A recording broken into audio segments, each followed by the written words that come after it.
right now he's moving up. That's what I like to see. I like to see games where it's offensive and people are pushing up. In the middle is kind of a sit fest.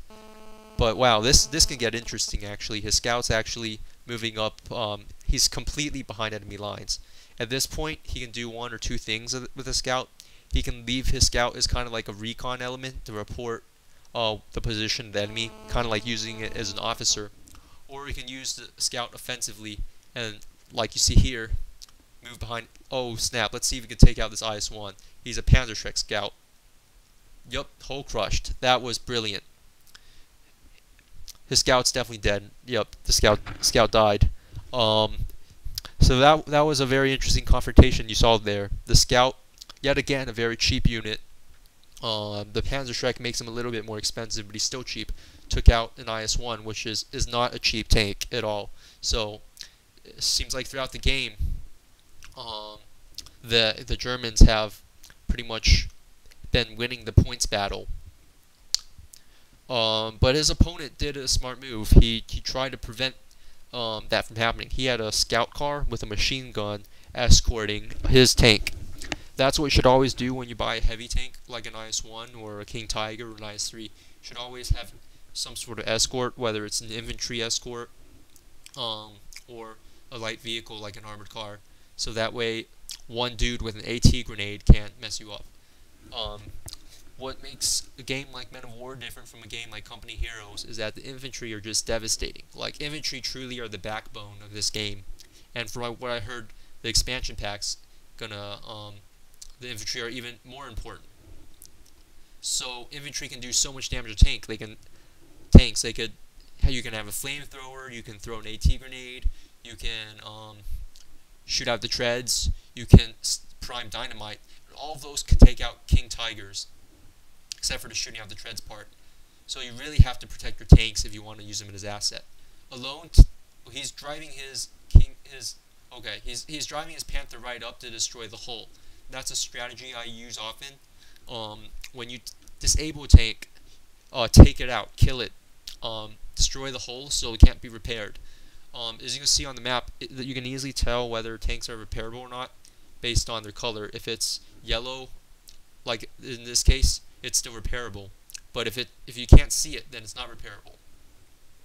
And hull destroyed. Now that tank was taken out of the fight. It's especially important in oh wow, his enemy probably scavenged the Panzerschreck that he dropped, and now he's trying to kill the Panther. Let's see what comes of this. Track damage. Woo, lucky Panther. I would have refaced the Panther many times. The Panther's front armor is just so damn good that sometimes direct hits from a Shrek doesn't even kill it. But the tread on the Panther is dead. Let's see if the enemy uses that, takes advantage of that and charges it. That'll be interesting to see. But he moved up infantry to surround it and protect it. So to prevent that from happening. Like I said, it's always good to protect your tanks. Even when they have some like a anti-aircraft machine gun mounted on them, because those guys always duck at the first sight of battle. They're like pansies or something.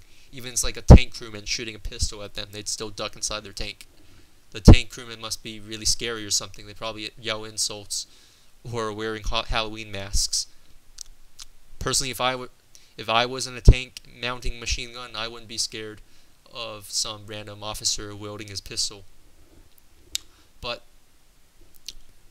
now it's pretty much game over. The Axis team pretty much surrounded the map. So I mean this was a pretty interesting shoutcast to watch. Wow, some friendly fire just happened.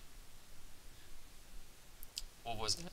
I couldn't really see that, but a lot of people just died. Maybe it's just that they were winning and they decided just friendly fire each other for shits and giggles. Did the game just crash? Don't know.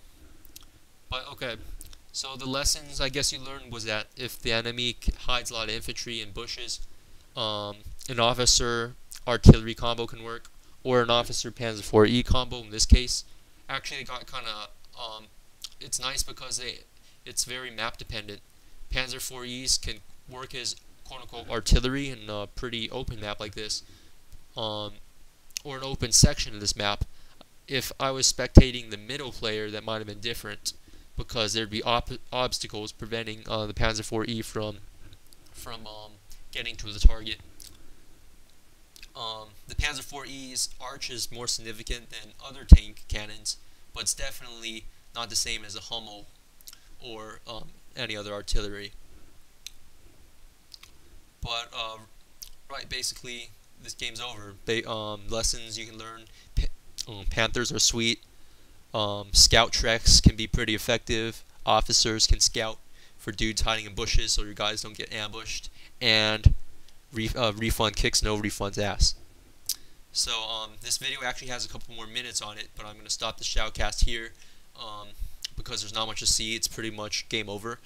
Also, send me your shoutcasts. If you send me your shoutcasts, there's a very good chance that I'll shoutcast your game, even though there's no guarantees. But I'm bored. I need things to do. So send me your shoutcasts. And I hope you enjoyed watching this game, or at least learned something from it. See you next time.